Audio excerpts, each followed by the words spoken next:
Hello everyone, स्वागत है आप सभी का हमारे यूट्यूब चैनल में। इस वीडियो में हम आज आप सभी को रेलगाड़ी से संबंधित सवालों को हल करना सिखाएंगे। तो आइए हम बारी बारी से ऐसे सवालों को हल करना सिखाएंगे जो कि रेलगाड़ी से संबंधित पूछे जाते हैं। यहाँ पर हमारा पहला सवाल है, 30 किलोमीटर प्रति घंटा की चाल से जा रही 150 मीटर लंबी रेलगाड़ी एक खंभे को कितनी देर में पार करेगी। तो खंभे से संबंधित जब सवाल पूछा जाए तो गाड़ी को अपनी लंबाई के बराबर दूरी तय करना पड़ेगा, यानी खंभे को पार करने में लगा समय बराबर गाड़ी की लंबाई बटे गाड़ी की चाल। तो यहाँ पर हम चाल को, यहाँ पर जो गाड़ी की चाल किलोमीटर प्रति घंटे में दी गई है, इसको मीटर प्रति सेकंड में बदल लेंगे। तो आइए हम बदलते हैं। तो 30 किलोमीटर प्रति घंटा, तो किलोमीटर प्रति घंटा को मीटर प्रति सेकंड में बदलने के लिए हम इसमें 5/18 से गुणा कर देते हैं।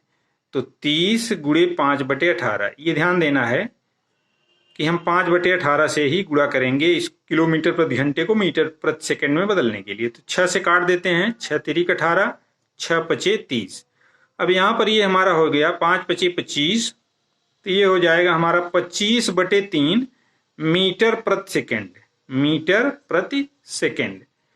तो अब हमारा गाड़ी की चाल निकल आई मीटर प्रति सेकंड में, और दूरी दिया गया 150। यहाँ चाल है, ये चाल इसकी है, चाल बराबर, और दूरी हमारा आ गया, यहाँ दिया गया है 150 मीटर लंबी रेलगाड़ी की लंबाई है। तो रेलगाड़ी की लंबाई इतनी दूरी उसको तय करना पड़ेगा खंभे को पार करने में।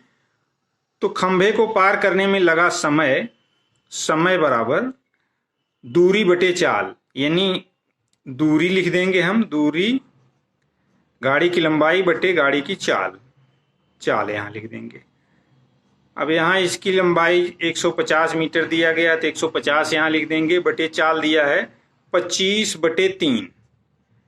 तो इसको जब सरल करेंगे तो यहाँ 25/3 है, तो ये 150, अब 3 ऊपर चला जाएगा, गुणे 3/25 हो जाएगा।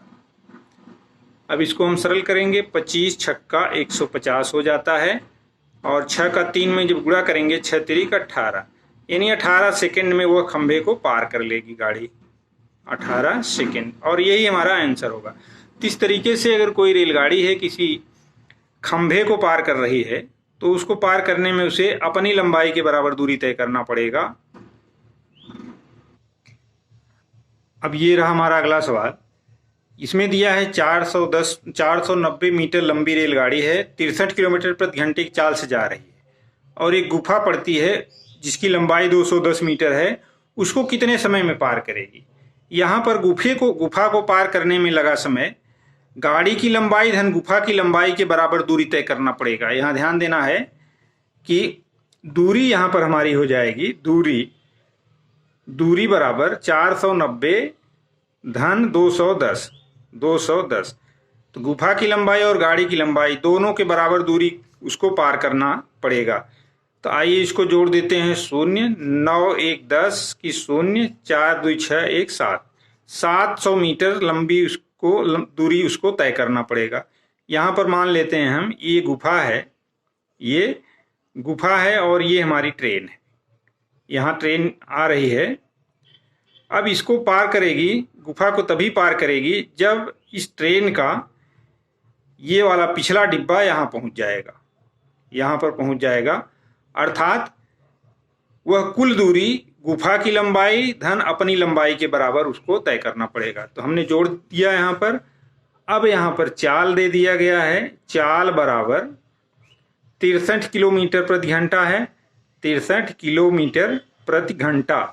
इसको मीटर प्रति सेकंड में बदलने के लिए 5/18 से गुणा कर देंगे हम, 63 गुणे 5/18। अब यहाँ पर इसको काट देंगे, 9 दूनी 18, 9 सते 63 हो जाएगा, 7 पचे 35, 35/2 मीटर प्रति सेकंड। इसको इसलिए मीटर प्रति सेकंड बदलते हैं क्योंकि यहाँ लंबाई मीटर में दिया गया है, इसलिए चाल को भी मीटर प्रति सेकंड में बदल देंगे। अब यहाँ गुफा को पार करने में लगा समय, यहाँ समय हम निकाल लेंगे, समय बराबर दूरी बटे चाल।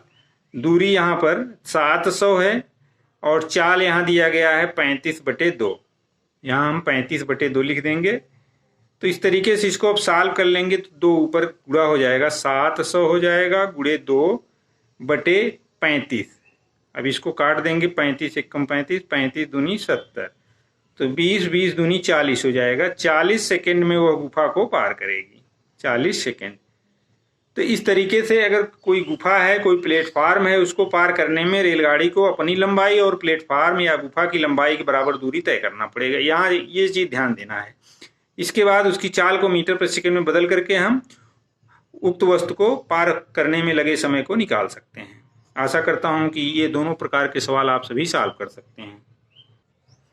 अब ये रहा हमारा अगला सवाल। परस्पर विपरीत दिशाओं में चलती हुई 2 रेलगाड़ियां जिनकी लंबाइयां 126 मीटर तथा 114 मीटर हैं तथा उनकी चाल क्रमशः 30 किलोमीटर प्रति घंटा और 40 किलोमीटर प्रति घंटा है, तो मिलने के कितने समय बाद वे एक दूसरे को पार करेंगी, ये सवाल इसमें पूछ रहा है।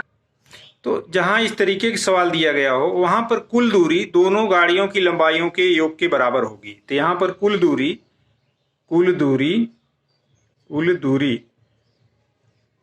126 धन 114, 126 धन 114। अब इसको जोड़ेंगे तो 26 4 30 10 40 1 1 2 240 मीटर। यहाँ पर 240 मीटर ये लंबाई, इतनी लंबाई इन दोनों गाड़ियों को एक दूसरे को क्रॉस करने में तय करना पड़ेगा। अब यहाँ पर इनके चाल दिए गए हैं, तो इनकी चाल हम सापेक्ष वेग निकालेंगे। सापेक्ष चाल, जब दोनों गाड़ियां परस्पर विपरीत दिशा में चलती हैं तो सापेक्ष वेग दोनों के चाल के योग के बराबर होता है। यहाँ पर सापेक्ष चाल होगा 30 धन 42। अब यहाँ ध्यान देना है, जब दोनों रेलगाड़ियां विपरीत दिशा में चलती हैं तो सापेक्ष चाल दोनों के चाल के योग के बराबर होता है। तो 40 30 70 2 72, ये 72 किलोमीटर प्रति घंटा है। अब इसको हम मीटर प्रति सेकंड में बदल लेंगे। मीटर प्रति सेकंड में बदलिए, 72 गुणे 5/18 से गुणा कर देते हैं। 18 चौक 72 यहाँ हो जाएगा, 5 चौक 20, यानी ये 20 मीटर प्रति सेकंड आ गया सापेक्ष चाल। अब हम गाड़ियों को एक दूसरे को पार करने में लगा समय बराबर कुल दूरी बटे चाल। दूरी यहाँ पर 240 और चाल यहाँ पर 20 मीटर प्रति सेकंड है, तो इसको काट देंगे, 2 से ये कट जाएगा, यानी ये हमारा आ गया 12 सेकंड। 12 सेकंड में दोनों रेलगाड़ियां एक दूसरे को पार कर सकती हैं। इस तरीके से जहां परस्पर विपरीत दिशाओं में रेलगाड़ियां जा रही हैं और उनकी चाल दिया गया हो और उनकी लंबाई दी गई हो, तो मिलने के कितने समय बाद वे एक दूसरे को पार करेंगी, तो हम उनकी लंबाइयों को जोड़ देंगे, सापेक्ष चाल निकाल लेंगे। इसके बाद समय निकालेंगे दूरी बटे चाल से, जो आएगा वही हमारा आंसर होगा। अब ये रहा हमारा दूसरा सवाल। यहाँ पर दिया गया है परस्पर समान दिशाओं में चलती हुई 2 रेलगाड़ियां हैं जिनकी लंबाई दिया गया है 135 मीटर और 115 मीटर तथा उनकी चाल 105 किलोमीटर और 69 किलोमीटर प्रति घंटा दिया गया है। मिलने के कितने समय बाद वे एक दूसरे को पार करेंगी। यहाँ पर हमारा सवाल, दोनों रेलगाड़ियां एक ही दिशा में चल रही हैं, तो जब एक ही दिशा में चल रही हैं दोनों रेलगाड़ियां, तो स्वाभाविक ही है कि जिस गाड़ी की स्पीड ज़्यादा होगी वो मिलने के कुछ समय बाद वो एक दूसरी गाड़ी को पार कर जाएगी। तो यहाँ पर हम सापेक्ष वेग निकालेंगे, सापेक्ष चाल, दोनों गाड़ियों का सापेक्ष चाल। तो जब दोनों रेलगाड़ियां एक ही दिशा में चलती हैं तो सापेक्ष चाल बराबर दूसरी की चाल ऋण पहली की चाल। तो दूसरी यानी 105 ऋण 69 घटा लेंगे हम, तो ये जो आएगा 15 में से 9 घटाएंगे 6 आएगा, यहाँ 9 में से 6 घटाएंगे 3, तो 36 किलोमीटर प्रति घंटा इनकी सापेक्ष चाल हो गई दोनों रेलगाड़ियों की। अब इसको हम मीटर प्रति सेकेंड में बदल देंगे, तो 36 5/18 से हम 36 में गुणा कर देंगे, तो 18 दूनी 36 हो गया और 5 दूनी 10। यहाँ पर स्पीड 5 दूनी 10 मीटर प्रति सेकेंड, 10 मीटर प्रति सेकेंड ये सापेक्ष चाल हो गया। अब यहाँ पर दूरी दोनों रेलगाड़ियों की लंबाई के योग के बराबर तय करना पड़ेगा। तो 135 धन 115, दोनों को जब जोड़ देंगे तो जोड़ते हैं 5 5 10, 3 1 4 1 5 हो जाएगा और 1 1 2, तो 250 मीटर, 250 मीटर दूरी तय करना पड़ेगा। और सापेक्ष चाल दिया गया है, यहाँ पर ये सापेक्ष चाल है, दोनों रेलगाड़ियों की। जब दोनों रेलगाड़ियां एक ही दिशा में चलती हैं तो सापेक्ष चाल दोनों की चालों को घटा करके प्राप्त करते हैं। अब समय, यहाँ पर समय पूछ रहा है तो समय बराबर दूरी बटे चाल कर देंगे, दूरी बटे चाल। अब दूरी यहाँ दिया गया है 250, 250 चाल दिया गया 10 मीटर प्रति सेकेंड, इसको काट देंगे तो ये आ जाएगा 25 सेकेंड। यानी जब दोनों रेलगाड़ियां एक ही दिशा में चल रही हैं तो वे एक दूसरे को 25 सेकेंड में प्राप्त एक दूसरे को क्रॉस कर जाएंगी। तो आशा करता हूं कि ये भी सवाल आपकी समझ में आ गया होगा। तो इस तरीके से हमने आज आप सभी को रेलगाड़ी संबंधित 4 महत्वपूर्ण सवालों को हल कर सिखाने का प्रयास किया। आशा करता हूं कि ये सभी सवाल आपकी समझ में आ गए होंगे। तो अगर वीडियो अच्छा लगे तो इसको लाइक और शेयर करें। चैनल पर नए हो तो प्लीज़ चैनल को सब्सक्राइब करें। मिलते हैं अगली वीडियो में कुछ इसी तरह के सवालों के साथ। तब तक के लिए धन्यवाद।